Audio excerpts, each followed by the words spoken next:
तो इंग्लिश के अंदर भी इसको लिख सकते हैं। इंग्लिश में आप क्या लिखोगे, लिख लो, लैंग्वेज लिख लो यहाँ पे, since D E to power minus iota k dash x shows the reflection, d to power minus iota k dash x shows the reflection from the region second, from the region 2, from the region 2, but once the particle enters, once the particle enters in region second, it cannot reflect back, it cannot reflect back, it cannot reflect back. So the term d e to power minus iota k dash x, so the term d e to power minus iota k dash x must be 0, must be 0, ठीक है। और अगर ये 0 हो गया तो Sai second क्या आएगा, अतः साई सेकंड फाइनली क्या मिलेगा, साई सेकंड फाइनली मिला मुझे सी e to power minus iota k dash अक्ष,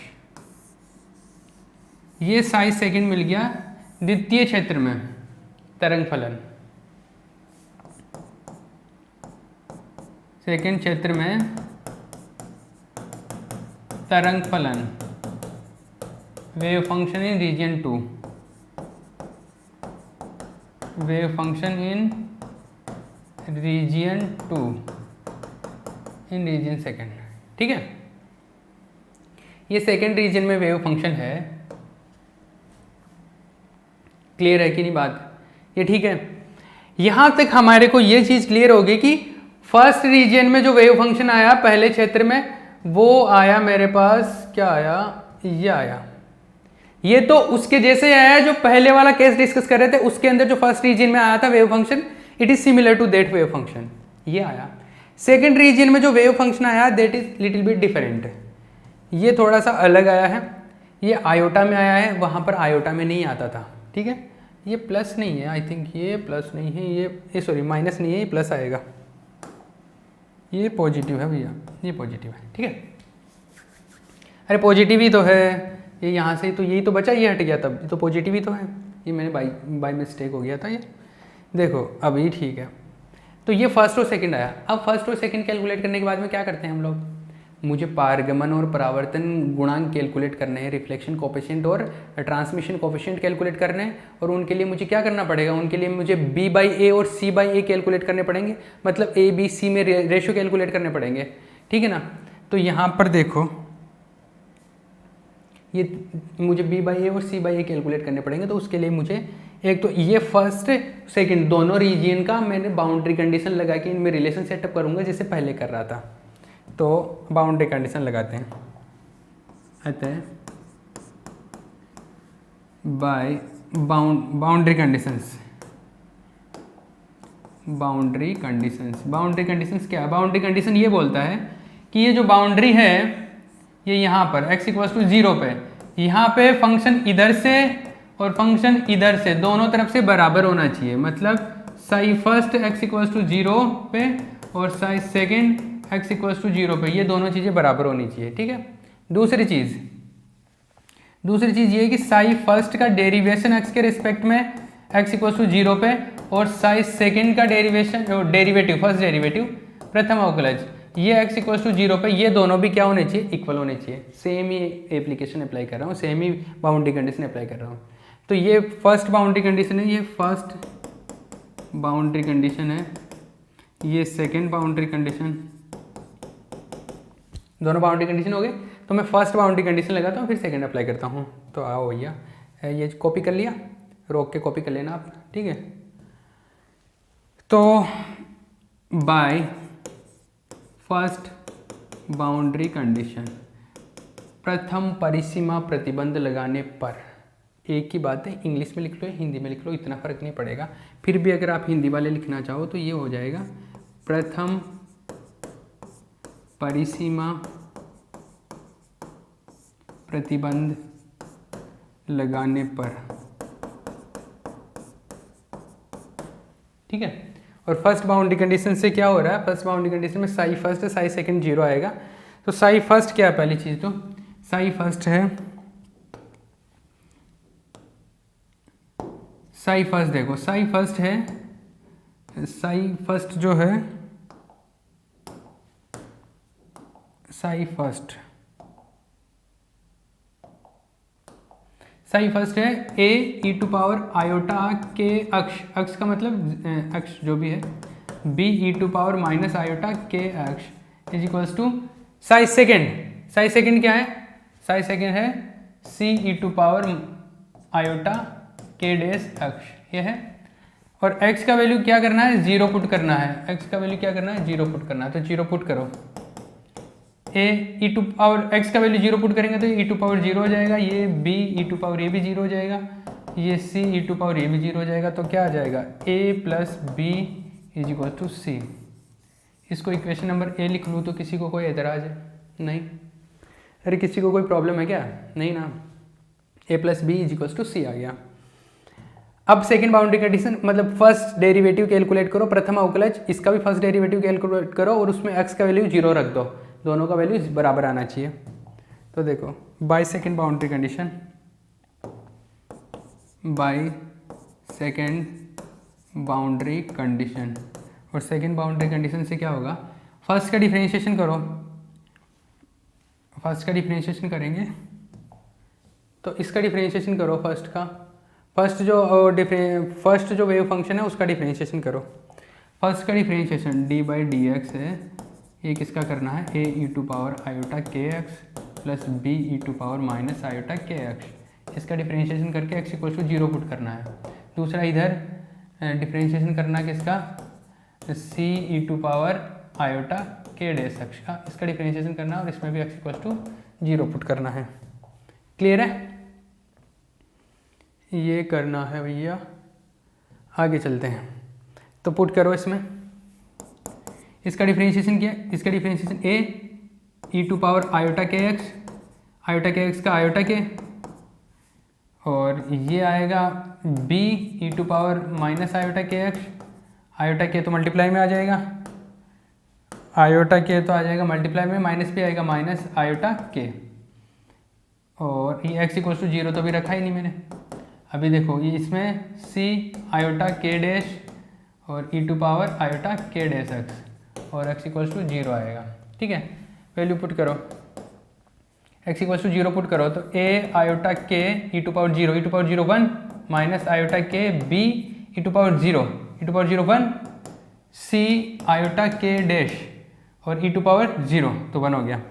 तो फाइनली ये जो मुझको मिलता है वो क्या मिला, आयोटा के ए माइनस बी, ये आ गया C iota k dash, iota से तो आयोटा तो कैंसिल आउट हो गया, k A minus B is equals to C k dash.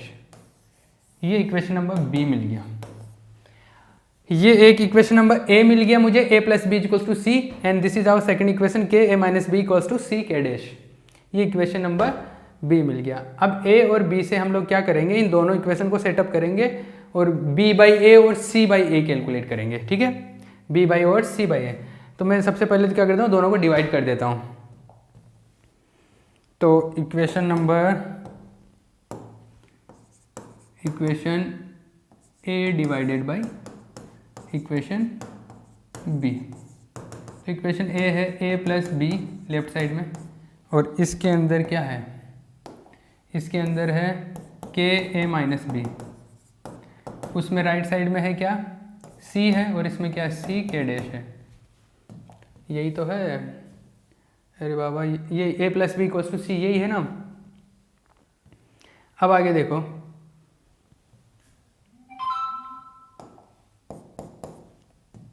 ये देखो सी से सी कैंसिल आउट हो जाएगा और ये आएगा ए plus B k A minus B is equals to 1 upon k dash, ठीक है।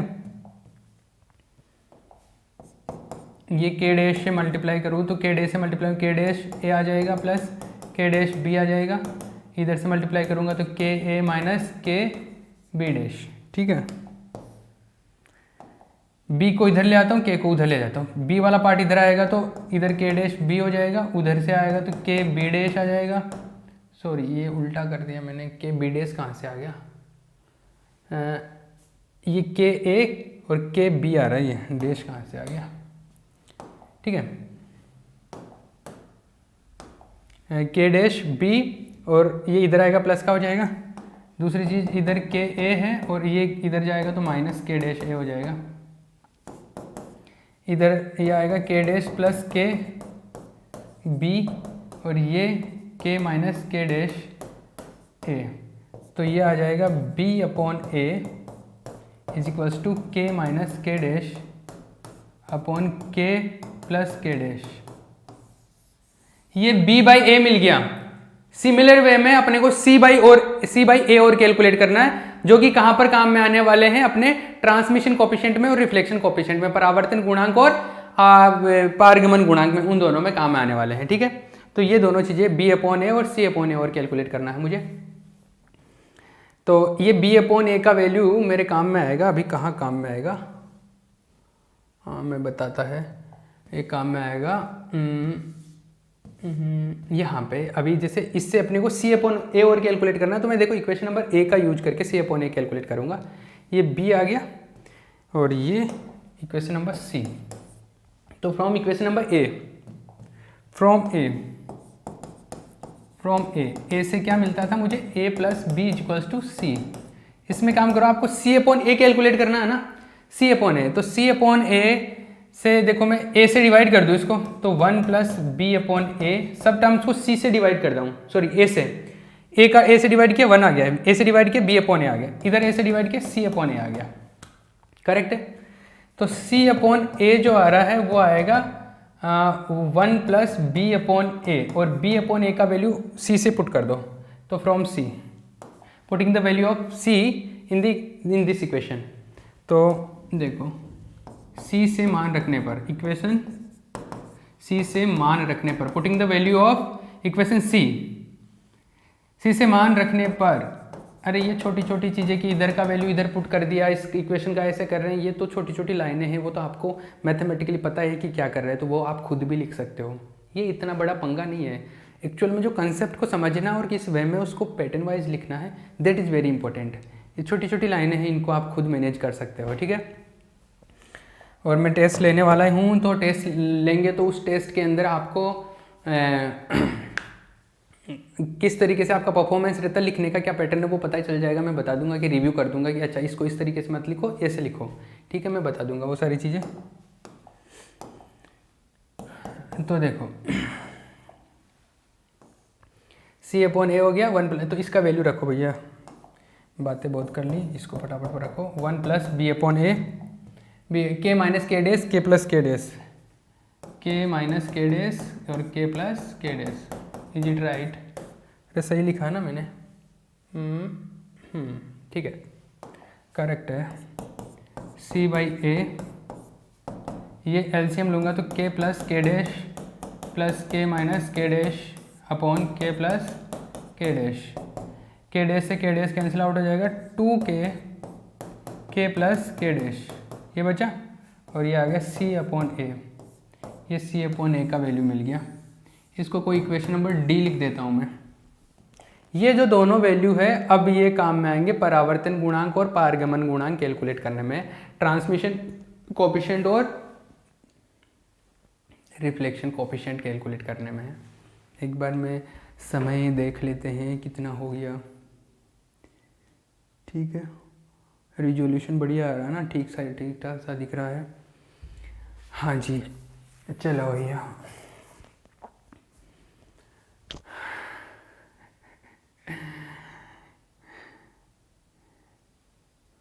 अब करें आगे, चलो। वैसे रात के 3 बज रहे हैं अभी, तो बिल्कुल सन्नाटा है। देखो भैया आगे चलो, फटाफट इसको कंप्लीट करके मुझे सोना है। c बाई ए आ गया, ये b बाई ए आ गया, तो आगे करते हैं, कंटिन्यू करते हैं, ठीक है। दोनों चीज़ें मिल गई अपने को, ये छाप लिया था ना, जिसने नहीं छापा मैं एक बार पॉज करूँ क्या आप लोगों के लिए, यहाँ पे मैं पॉज कर दूँ, ठीक है अभी दिख रहा होगा।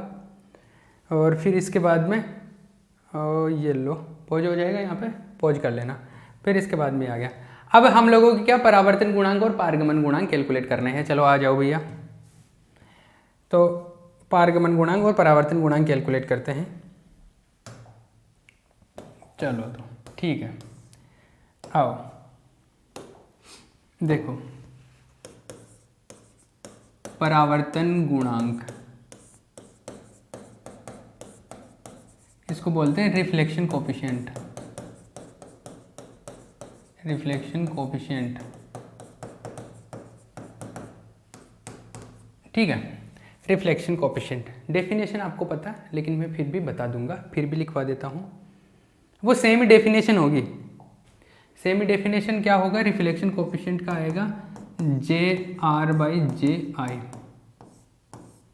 क्या है, वैसे ये मोड तो इसलिए लगाते हैं क्योंकि रिफ्लेक्शन कोफिशिएंट प्रोबेबिलिटी को बता रहा, प्रायिकता को बता रहा है एक तरीके से, और प्रायिकता कभी नेगेटिव नहीं हो सकती, मतलब कितने % चांस है इस चीज़ को बता रहा है, ये कभी नेगेटिव नहीं हो सकता, इसलिए मोड लगाया जाता है। ठीक है, कुछ जगह पे देखोगे आप बिना मोड के भी लिखा जाता है, लेकिन वहाँ पर अंडरस्टूड है कि माइनस आ गया तो उसको पॉजिटिव लिख देना फिर, ठीक है ना, तो वो चीज़ अंदर समझ होनी चाहिए। बट हम उसको थोड़ा सेफ्टी के लिए इसको पॉजिटिव रख लेते हैं, ठीक है, तो कभी गड़बड़ हो ही ना, नहीं तो कोई नेगेटिव लिख के आ जाएगा, और नेगेटिव कभी हो नहीं सकता ना, अरे नहीं हो सकता ना, ठीक है। तो चलो इसकी बात करते हैं। इसका डेफिनेशन जो है वो क्या है, परावर्तित प्रायिकता धारा घनत्व और ये कौन सा आपतित प्रायिकता धारा घनत्व, इन दोनों का अनुपात है।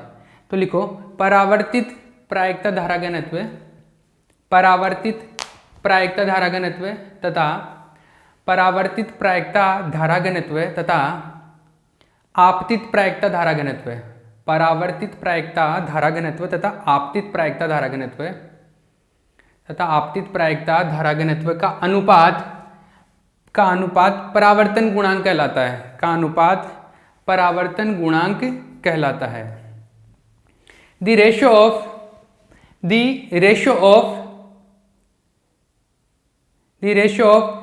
reflection probability density, the ratio of reflection probability density, the ratio of reflection probability density and incoming probability current density and incoming probability current density is known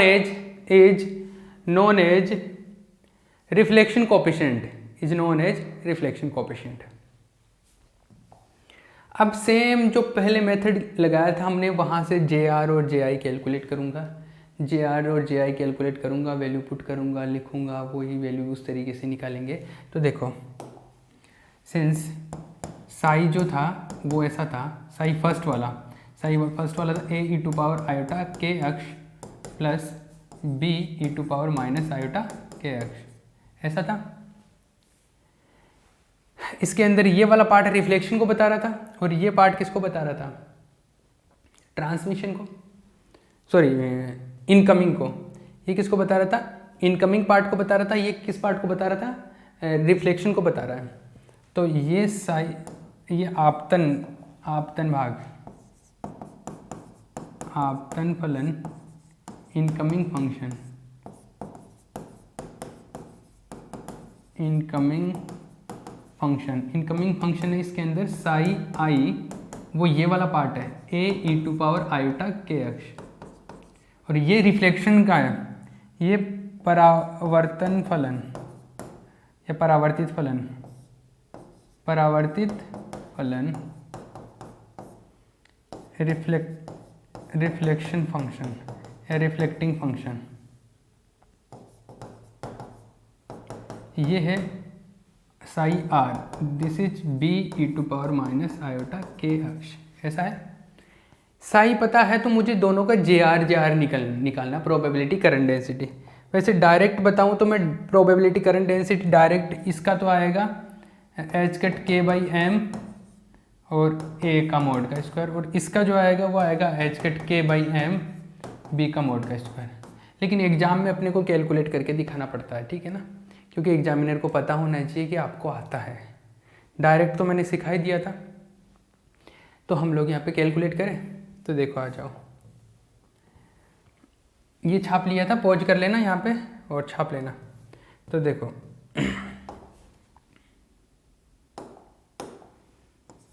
प्रायिकता धारा घनत्व, प्रायिकता धारा घनत्व, probability current density, probability current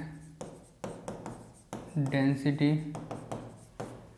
probability current density होता है J,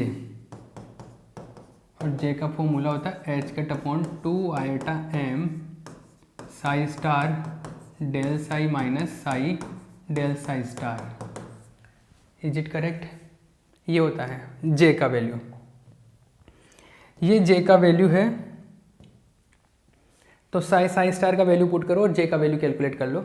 और तो मुझे क्या कैलकुलेट करना है, JR कैलकुलेट कर लेते हैं पहले रिफ्लेक्शन का। तो रिफ्लेक्शन के लिए H cut upon 2 iota M psi R लिखेंगे यहाँ पे रिफ्लेक्शन का, del psi R minus psi R del psi star R, ऐसा होगा।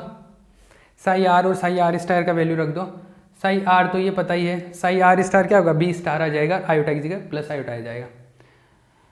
तो देखो ये ऐसा आ जाएगा, since psi R is equals to क्या है, B e to power minus iota k x, ये है ना, अरे यही है, ये रहा ये। और जो साई R स्टार है इसका वैल्यू है B star e to power iota k x.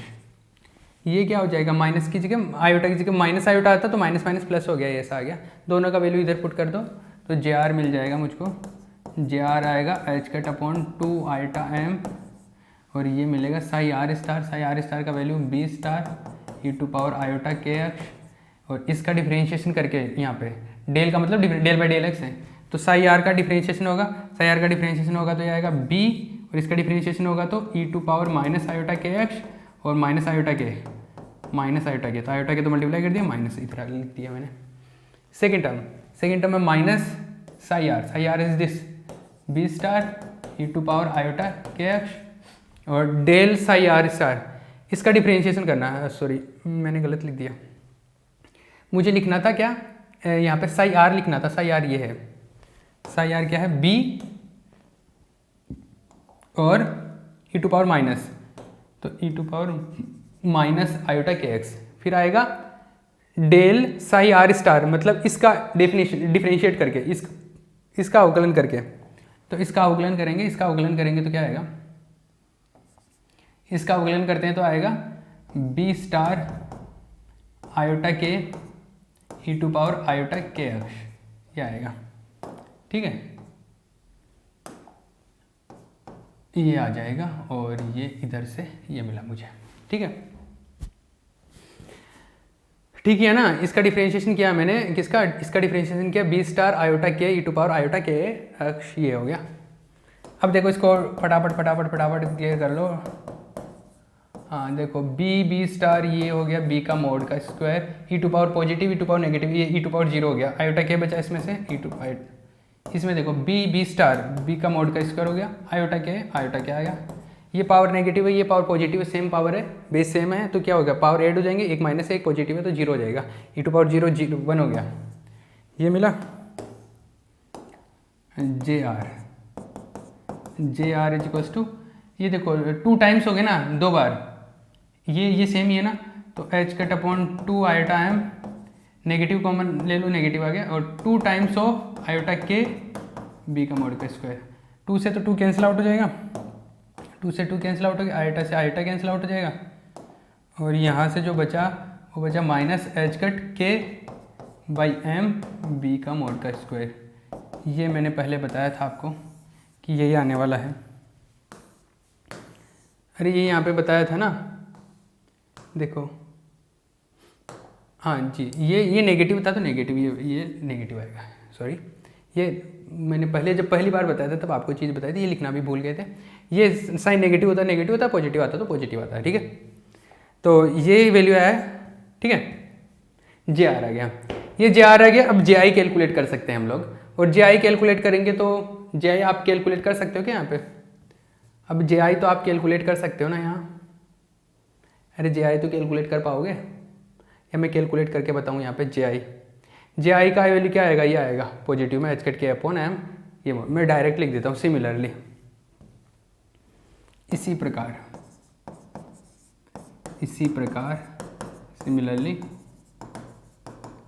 Similarly क्या होगा, जे आई जो आएगा वो आएगा एच कट के बाई एम और वो ए का मोड का स्क्वायर ऐसा आएगा। ठीक है, तो दोनों का वैल्यू मैं वहाँ पे लिखता हूँ। इसको कुछ इक्वेशन नंबर लिख दूँ क्या मैं, इसको मैंने कुछ इक्वेशन नंबर लिखा, इसको कुछ नहीं लिखा, इसको ई लिख देते हैं हम लोग। तो ई में जे आई और जे आर का वैल्यू पुट करेंगे। अब ई में जे आई, ये तो छाप लिया था ना, ये ई में जे आई और जे आर का वैल्यू पुट करने पर इक्वेशन ए में समीकरण ई में जे आई व जे आर के मान रखने पर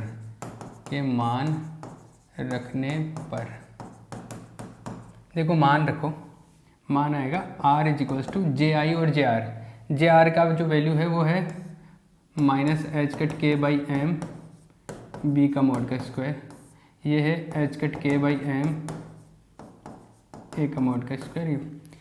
लास्ट टाइम जैसे किया था एच कट के बाई एम तो कैंसिल आउट हो गया, माइनस वैसे हट जाएगा, ये बचेगा बी बाई ए का ये। ठीक है, ये आएगा तो बी बाई ए का वैल्यू, बी बाई ए का मान कहाँ था, बी बाई ए का वैल्यू, बी बाई ए का वैल्यू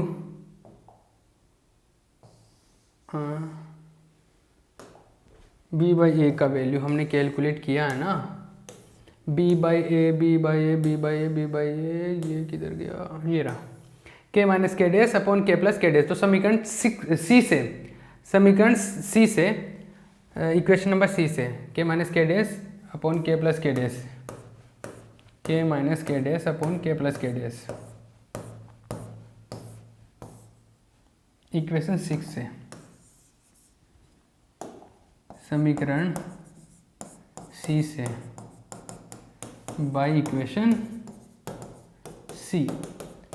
सी से क्या होगा, बी बाई ए का वैल्यू है के माइनस के डेस अपॉन के प्लस के डेस का स्क्वायर, यही है। अब देखो इसमें हम लोग इसको कुछ सोल्व, इसका स्क्वायर, अब देखो ये तो आयोटा तो है नहीं, तो इसका मतलब ऐसे होता है, मैंने फिर से बोला था कि किसी का भी अगर स्क्वायर होता है तो वो ए स्टार होता है ना, मल्टीप्लाई ऐसा होता है ना, तो इसका मतलब ये तो ऐसा है कि आयोटा तो है नहीं, तो सेम वैसा का वैसा स्क्वायर हो जाएगा इसमें, मतलब दो बार इसी को लिख दो आप, के माइनस के डेस का स्क्वायर हो जाएगा, सेम ही चीज़ आएगी, के प्लस के डेस का होल स्क्वायर हो जाएगा ये। ठीक है, टाइम देख ले हमें एक बार, हाँ